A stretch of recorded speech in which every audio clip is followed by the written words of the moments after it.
Hello everyone, I'm Dr. Nemy Santos and today we're going to discuss the Module 2 of Health Education, Applying Learning Theories to Healthcare Practice. First, we're going to discuss the principles of learning according to Thorndike's. So this is a behavioral perspective based on Edward Thorndike's law of learning. So the learning theory of Thorndike is based on the behavioral psychology that learning is the result of an association forming between stimuli and responses. Such association of habits become strengthened or weakened by the nature or frequency of the stimuli-response pairings.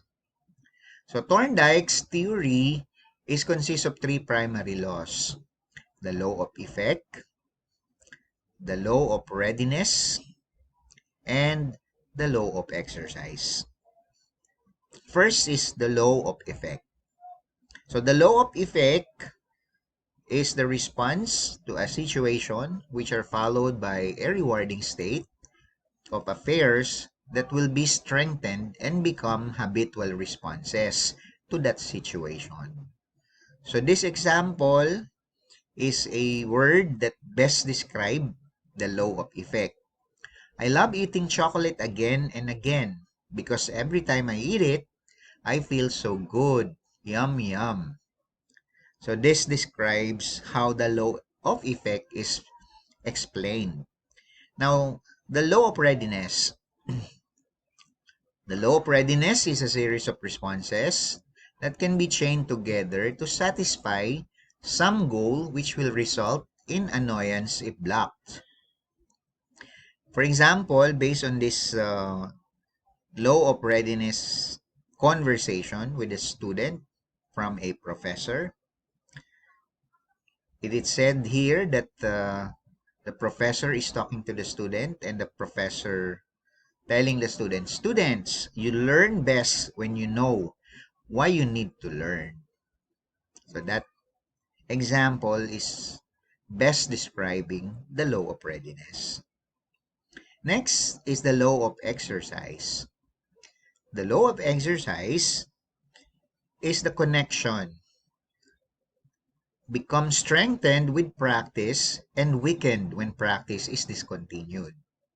So example, based on this conversation of the law of exercise, I have stopped studying so long ago.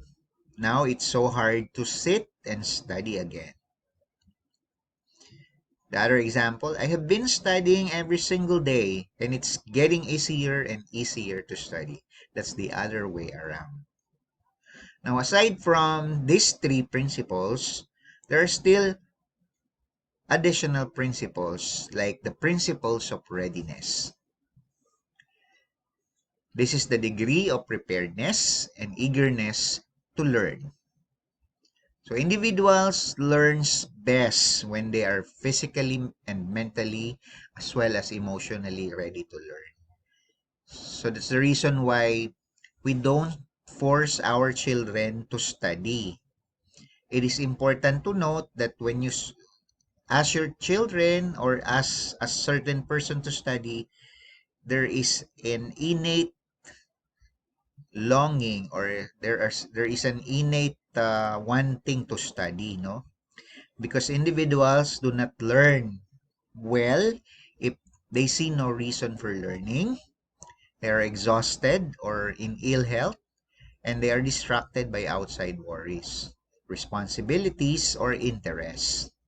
Or for example, is an overcrowded schedules that are said to be affecting the learning process of that particular individual.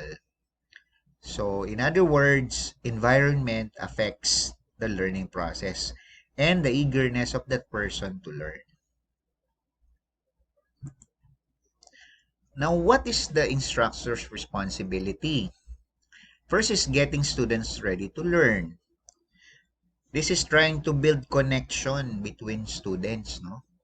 So, at first, you have to develop a relationship, working relationship with your student to be able for them to gain trust on the facilitator, as well as to establish respect. Next is getting or creating interest by showing the value of the subject matter. So, what the instructor must do is to do interesting topic, include it in the discussion to get the attention, no, of the students, particularly on the subject matter. And lastly, providing continuous mental or physical challenge. So in providing this particular mental or physical challenges, this will help you give students some activities that will challenge the ability of the learners, particularly on a certain topic or issues being discussed. In that way, the learner will be eager to learn and will be motivated to study based on the actions that the instructor will do. Next is the principle of exercise. This include things that are most often repeated, which are best remembered. This is the basis of drill and practice.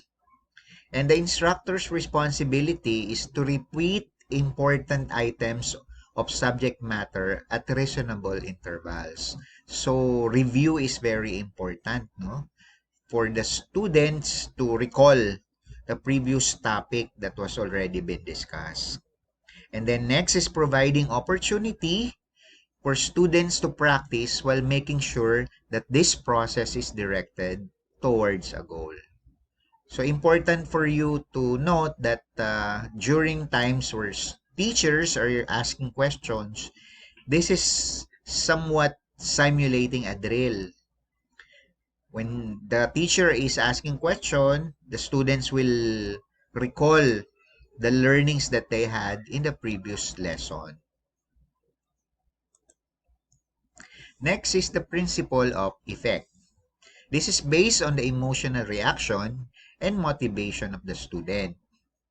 Learning is strengthened with pleasant or satisfying feeling, and it has a direct relationship to motivation. So, motivating factors are very important for the students to be eager to learn on that specific topic. Now, the instructor's responsibility is through positive reinforcement. So, for example, giving rewards or giving extra points if a student answered correctly, or for the students who are very active in the discussion. Letter B, cautious in using punishment in the classroom. This should not be done, no? So, there are some students who will answer not precisely. However, the teacher's role is for the student to know what is right, what is the right answer, without really putting emphasis on the wrong answer of the student. And then letter C, set up a learning situation so that evidence or of progress is seen and some degree of success is achieved. So learning situation is very useful, no? By giving some examples that is based on real life situation for the student to be able to relate on the topic that is being discussed. Next is the principle of primacy. This learned first, create a strong impression in the mind that is difficult to erase. So let me repeat, no? Things learned first create a strong impression in the mind that is difficult to erase. The instructor's responsibility, what is taught must be right the first time. So important that the teacher must have a mastery of the subject matter. It must be procedurally correct and applied the very first time, and present subject matter in a logical order, meaning step by step, making sure the students have already learned the preceding step. So there should be no shortcut. everything must be discussed in detail. Next is the principle of recency. It says here that things that are most recently learned are often best remembered. Usual naman sa mga estudyante yan, ano? So, there are some students who wish to review just a day before the examination para recent yung kanilang memory.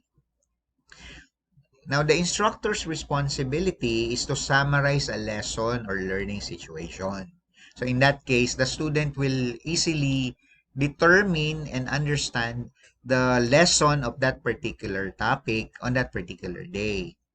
And then letter B, repeat, restate, or reemphasize important points at the end of the lesson to help the student remember them. So, making use of keywords, making use of words or terms that are important or significant in the topic will help the student to recall what are the things that they have learned from that particular topic. Next is the principle of intensity. The more intense something is taught, the more likely it will be retained. A student will learn more from the real thing than from a substitute. So, which means that giving some examples on real life situation will help the students to think and actuate what is the actual scenario of that particular topic being discussed. And it is important to note that student is likely to gain greater understanding of tasks by performing them rather than merely reading about them. So, explanation and making them